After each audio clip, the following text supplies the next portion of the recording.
17 বছর পরে তারা মুক্ত হওয়ার পর নির্বাচন করতে পারবো, এটা তো কখনো ভাবি নাই।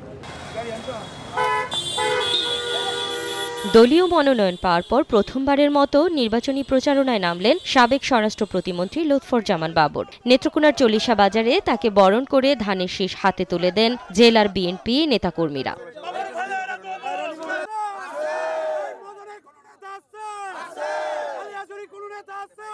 এ সময় বিএনপি চেয়ারপারসন বেগম খালেদা জিয়া ও ভারপ্রাপ্ত চেয়ারম্যান তারেক রহমানের প্রতি কৃতজ্ঞতা প্রকাশ করেন লুৎফরজামান বাবর।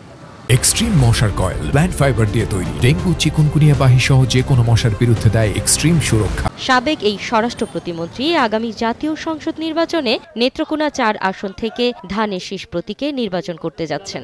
শুকরানা আদায় করছি যে আমি 17 বছর পরে তারা মুক্ত হওয়ার পর নির্বাচন করতে পারবো, এটা তো কখনো ভাবি নাই।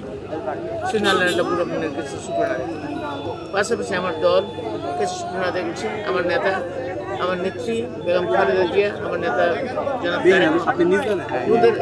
ওদের কাছে আমি শুকরানা আদায় করছি আমাকে নমিনেশন দেওয়ার জন্য। আজকে আমি প্রথম নমিনেশন পর প্রথম আমার এলাকায় যাবো, সেই জন্য আমার নেত্রকোনা বাসের কাছে আমি ওনাদের কাছেও শুকরানা আদায় করি, কারণ নেত্রকোনা বাসে আমার জন্য যথেষ্ট দোয়া করেছি।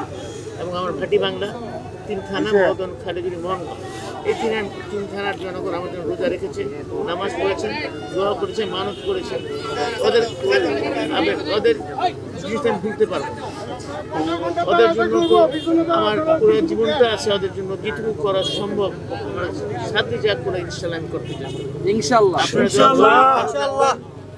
এবং আমার দোয়া নিয়ে আল্লাহ জিন্দাবাদ বাংলাদেশের